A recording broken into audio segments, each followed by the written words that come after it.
0 € en poche, pas de travail, aucun réseau, aucune sécurité, aucun futur visible. C'est l'état exact dans lequel des millions de Juifs se sont retrouvés, non pas une fois, mais des dizaines de fois à travers l'histoire. Chassés de leurs terres, dépouillés de leurs biens, privés de leurs droits, forcés de quitter leur maison, leur commerce, leurs repères, parfois du jour au lendemain, avec pour seul bagage ce qu'ils avaient dans la tête et dans le cœur. Et pourtant, un fait intrigue, dérange et interroge depuis des siècles. Donne 10 ans à un Juif dans n'importe quel pays du monde, quelles que soient les conditions de départ, et il aura reconstruit une stabilité, puis une prospérité, parfois même une fortune. Ce n'est ni un fantasme, ni une exagération, ni une croyance communautaire. C'est un constat historique, documenté, répété, observé encore et encore.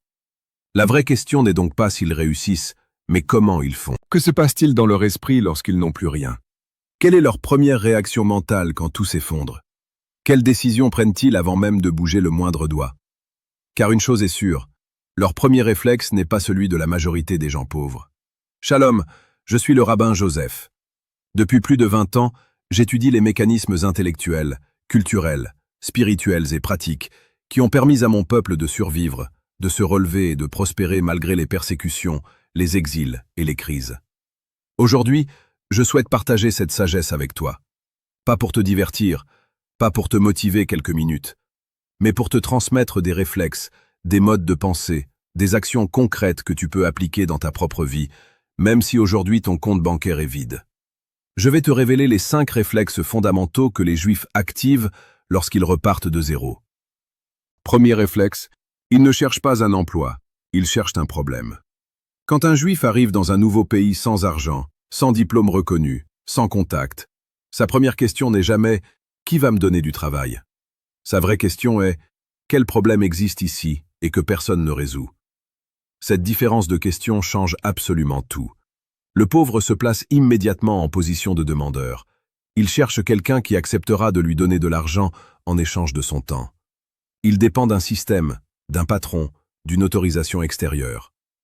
Le Juif, lui, se place en position de créateur de valeur. Il observe, analyse, écoute et cherche là où il peut être utile. Il existe une histoire devenue célèbre dans la tradition juive. Un immigrant arrive à New York au début du XXe siècle. Il ne parle pas anglais. Il n'a aucun diplôme. Il ne connaît personne. Il possède seulement quelques centimes. Que fait-il? Il ne se précipite pas. Il n'envoie pas de CV. Il observe. Pendant 3 jours, il marche dans les rues, regarde les gens, les habitudes, les flux. Et il remarque quelque chose de simple mais crucial. Les ouvriers des usines n'ont pas le temps de rentrer chez eux pour déjeuner et personne ne leur vend de nourriture à proximité. Avec ses dernières pièces, il achète du pain et du fromage. À midi, il se poste devant une usine. En 1 heure, tout est vendu. Il recommence le lendemain, puis le surlendemain. 3 ans plus tard, il possède plusieurs points de vente. Quelques années plus tard, une chaîne de restaurants. Il n'a pas cherché un emploi. Il a identifié un manque et l'a comblé. Le Talmud enseigne une vérité puissante. Là où il y a un manque, il y a une opportunité. Là où les gens se plaignent, là où ils souffrent, là où ils perdent du temps ou de l'énergie, il y a une valeur à créer. Pose-toi cette question honnêtement. Quels sont les problèmes que tu vois tous les jours autour de toi? De quoi les gens se plaignent-ils sans arrêt? Qu'est-ce qui leur fait perdre du temps, de l'argent, de la tranquillité? La réponse à cette question vaut parfois plus que 10 ans d'études. Deuxième réflexe, ils activent leur réseau avant leur argent. Quand un Juif n'a plus rien, sa deuxième action n'est pas de chercher de l'argent, c'est de chercher des relations. Il sait une chose fondamentale, l'argent circule par les humains, pas par les institutions. Dans la tradition juive existe un concept central, la Keïla, la communauté. Ce n'est pas seulement un groupe social ou religieux, c'est un véritable système de solidarité économique basé sur la confiance. Besoin d'un prêt? On s'adresse à un membre de la communauté. Besoin d'un fournisseur? On demande autour de soi. Besoin d'un client ou d'un associé? Même logique. Ce système a permis aux Juifs de se relever partout dans le monde, non pas parce qu'ils étaient plus riches au départ, mais parce qu'ils étaient plus connectés. Le pauvre pense « il me faut de l'argent pour commencer ». Le Juif pense « il me faut des relations pour commencer ». Peut-être te dis-tu « je n'ai pas une communauté comme ça ». Alors construis-la. Chaque personne que tu aides aujourd'hui est une relation demain. Chaque service rendu sans rien demander en retour est un dépôt sur un compte invisible appelé confiance. Le Talmud dit « Celui qui veut des amis doit d'abord se comporter en ami ». Tu ne peux pas demander du soutien si tu n'as jamais soutenu. Tu ne peux pas activer un réseau que tu n'as jamais nourri. Commence maintenant. Aide quelqu'un aujourd'hui. Fais une mise en relation. Donne une information utile. Dans 6 mois, tu auras un réseau. Dans 1 an, ce réseau te portera. 3e réflexe. Ils investissent dans leur tête avant leur poche. Quand un juif perd tout, il reste une chose qu'on ne peut jamais lui enlever, ce qu'il sait. C'est pour cela que l'éducation a toujours été sacrée. Pas l'éducation pour le prestige, mais l'éducation pour l'utilité. Savoir négocier, vendre, réparer, enseigner, organiser, communiquer, ce sont des compétences transportables, monnayables partout dans le monde. Même dans les périodes les plus sombres de l'histoire, même dans les ghettos, même dans les camps, les Juifs continuaient à transmettre le savoir à leurs enfants, parce qu'ils savaient que le savoir survit à tout. Maintenant, applique cette logique à ta vie. Si demain tu perdais tout, que saurais-tu faire que quelqu'un serait prêt à payer? Si tu arrivais dans un pays inconnu, quelles compétences pourrais-tu vendre immédiatement? Si tu n'as pas de réponse claire, tu as trouvé ta priorité. Apprends une compétence utile. Pas dans 10 ans. Maintenant. Le temps se crée. Il ne se trouve pas.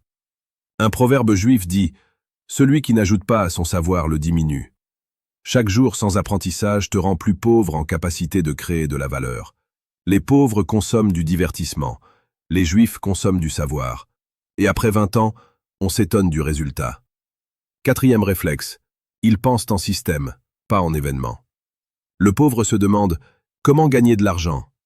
Le juif se demande « Comment créer un système qui génère de l'argent ?» Gagner de l'argent est un événement ponctuel. Créer un système est une construction durable. Le salaire s'arrête quand tu t'arrêtes. Le système continue même quand tu dors. Acheter pour revendre. Apprendre pour enseigner. Créer pour déléguer. Voilà la logique. Le Talmud raconte qu'il vaut mieux apprendre à pêcher que recevoir un poisson. Mais l'homme le plus sage crée une école de pêche et prend une part sur chaque prise. Pose-toi cette question. Ce que tu fais aujourd'hui te rapporte-t-il une seule fois ou plusieurs fois? 5e réflexe. Il donne avant même d'avoir. C'est le réflexe le plus déroutant. Quand un juif n'a presque rien, il donne. Pas après, avant. Ce principe s'appelle la tzedaka. Donner remet l'énergie en circulation. Retenir par peur bloque le flux. Même les juifs pauvres donnent une part de leurs revenus, car ils savent que ce n'est pas une perte, mais un investissement mental et spirituel. Donner du temps, du savoir, une aide, une opportunité, envoie un message clair à ton esprit. J'ai assez pour partager. Le pauvre dit « Quand j'aurai assez, je donnerai ». Le juif dit « Je donne pour créer l'abondance ». Conclusion. Ces 5 réflexes ont permis à un peuple sans terre, sans armée, sans pouvoir politique, de prospérer partout dans le monde. Pas parfois, toujours. La question maintenant est simple. Qu'est-ce que toi tu vas faire de cette connaissance? Une seule action suffit pour commencer.